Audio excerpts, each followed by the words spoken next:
छोटे से ब्रेक के बाद एक बार फिर आपका स्वागत है न्यूज 24/7 तक। मैं हूं आपके साथ निशा नामदेव। आइए रुक करते इस वक्त की बड़ी खबर की ओर। कांग्रेस कल कर सकती है प्रत्याशियों का ऐलान। कल 18 मार्च को बचे हुए 18 प्रत्याशियों की घोषणा संभव। कल सीईसी की बैठक में प्रत्याशियों के नामों पर लगेगी अंतिम मुहर। अब तक कांग्रेस ने 10 उम्मीदवारों का किया है ऐलान। 28 सीटों पर मध्य प्रदेश में कांग्रेस लड़ रही चुनाव। ईडी गठबंधन के तहत खजुराहो लोकसभा सीट पर लड़ेगी सपा चुनाव। नरेंद्र मोदी जी ने 2014 में देश के सामने कहा था कि स्विस बैंक की सूची लाऊंगा, करोड़ों अरबों रुपए काला धन जिसमें रखा हुआ है, और उस सूची के आधार पे काले धन को जिनका भी होगा उनको जेल की सलाखों के पीछे भेजूंगा और सबके खातों में 15-15 लाख डालूंगा। स्विस बैंक की सूची नहीं आई, एसबीआई की सूची आ गई। एसबीआई की सूची में काला धन भारतीय जनता पार्टी के खातों में दिखा। अब देखो, 6,700 करोड़ रुपए लीगल बॉन्ड से भारतीय जनता पार्टी ने इस बॉन्ड योजना के अंतर्गत अपने खातों में डलवाए। जो काला धन अलग से लिया वो इससे 100 गुना ज्यादा होगा, क्योंकि जितनी खरीद फरोख्त हो रही है, 500 से ज्यादा विधायक इधर उधर हुए पूरे देश में इस 10-15 साल, 10-12 साल, 10 साल में, और बीजेपी के पक्ष में 90% चले गए। सांसद चुने हुए इधर उधर हुए, वो बीजेपी के पक्ष में चले गए। और आप सबने बताया कि पैसे बगैर कुछ नहीं होता है, लेन देन बगैर कुछ नहीं होता है। तो मैं मानता हूं कि नरेंद्र मोदी जी, 20 कंपनियां ऐसी निकली जिन पे ईडी और सीबीआई, 21 कंपनियां जिन्होंने ईडी और सीबीआई के छापे डले, उनने भारतीय जनता पार्टी को बॉन्ड खरीदी में चंदा दिया।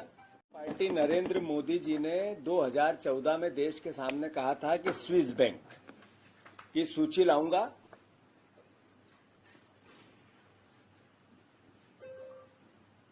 करोड़ों अरबों रुपए काला धन जिसमें रखा हुआ है, और उस सूची के आधार पे काले धन को जिनका भी होगा उनको जेल की सलाखों के पीछे भेजूंगा और सबके खातों में 15-15 लाख डालूंगा।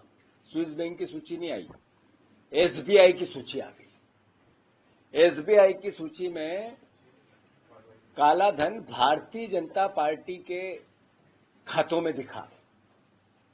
अब देखो, 6,700 करोड़ रुपए लीगल बॉन्ड से भारतीय जनता पार्टी ने इस बॉन्ड योजना के अंतर्गत अपने खातों में डलवाए। जो काला धन अलग से लिया वो इससे 100 गुना ज्यादा होगा, क्योंकि जितनी खरीद फरोख्त हो रही है, 500 से ज्यादा विधायक इधर उधर हुए पूरे देश में इस 10-15 साल, 10-12 साल, 10 साल में, और बीजेपी के पक्ष में 90% चले गए। सांसद चुने हुए इधर उधर हुए, वो बीजेपी के पक्ष में चले गए। और आप सबने बताया कि पैसे बगैर कुछ नहीं होता है, लेन देन बगैर कुछ नहीं होता है। तो मैं मानता हूं कि नरेंद्र मोदी जी, 20 कंपनियां ऐसी निकली जिन पे ईडी और सीबीआई, 21 कंपनियां जिन्होंने ईडी और सीबीआई के छापे डले, उनने भारतीय जनता पार्टी को बॉन्ड खरीदी में चंदा दिया। मतलब उधर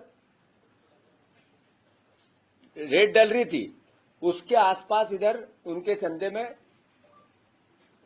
कोविड यातनाओं की पराकाष्ठा थी। हर व्यक्ति जिसके पास जो था देने को तैयार हो रहा था, सेवा करने के लिए तैयार होता। गरीब से गरीब भी अपना सब कुछ लुटाने में लगा था। तब Narendra Modi ji Covid vaccine, Covid seal के पूनावाला से मिले थे। 22 अगस्त को उनने मुलाकात की। उससे 4 दिन पहले 18 अगस्त को 50 करोड़ रुपए उसी कंपनी ने बीजेपी को चंदा दिया, कोविशील्ड। आप देखो, उस मौत के तांडव में भी भारतीय जनता पार्टी अपनी जो लूट की नीति है उसको अपनाए रखी। फिर उसी कंपनी को सारे नियमों को शिथिल करके कोविशील्ड की अनुमति सबसे पहले मिली थी, जिससे आज अटैक आ रहे हैं लोगों को, मर रहे हैं लोग, खड़े खड़े गिर रहे हैं लोग, मौत के सौदागर जैसा काम। जो परिवार के लोग, जो परिवार के साथी हमारे गए, ये आखिर कोविड में भी चंदे का धंधा इनका चलता रहा। अभी मैंने जैसा कहा, आज ट्वीट भी किया है, एसबीआई ने 18,871 लोगों ने चंदा देने वालों की लिस्ट जारी की। 20,411 चंदा लेने वालों की सूची भी है। 1,550 लोगों की सूची में का अंतर है। 2019 के पहले की लिस्ट एसबीआई ने भी नहीं दी, वहां भी गड़बड़ है। और ये एसबीआई पहले भी नहीं दे रही थी, जो कोर्ट ने फटकार लगाई तब दी। इसका मतलब यह है कि मोदी मित्र, सूट बूट और लूट की सरकार, जो राहुल गांधी जी कहते थे, उनका नाम नहीं है इसमें।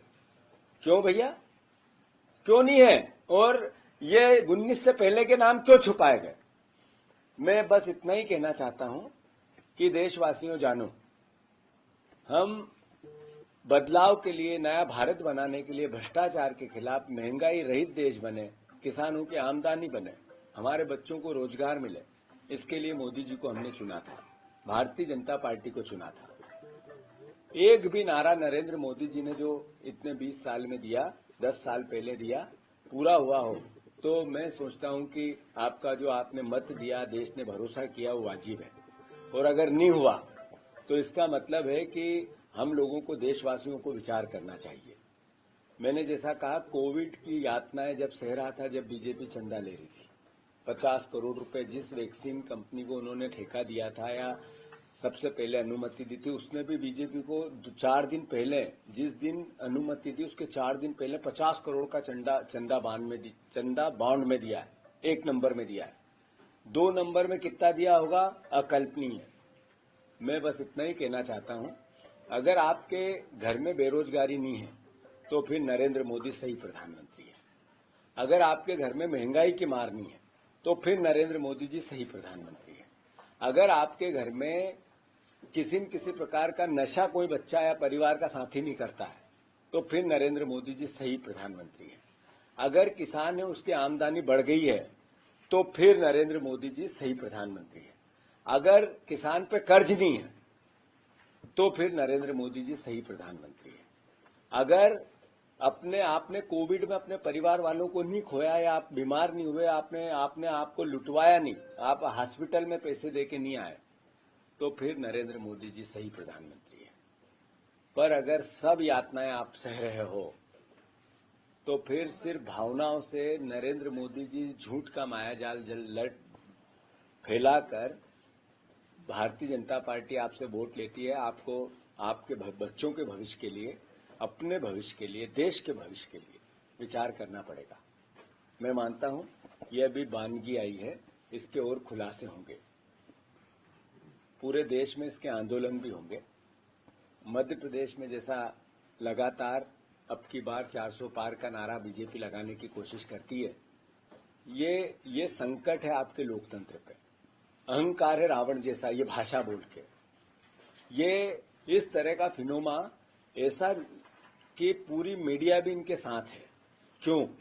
इसलिए कि मीडिया का रेवेन्यू मॉडल सरकार पे डिपेंडेंट हो गया है, जकड़ गया है, जिससे लोकतंत्र बचाने वाली मीडिया, लोकतंत्र अब खतरे में हो, वो भी नहीं बता पा रही है। तो मैं आप सबसे अनुरोध, देशवासियों से अनुरोध करना चाहता हूं, कई चैनलों में मेरी बात ये नहीं आएगी जो मैं बोल रहा हूं,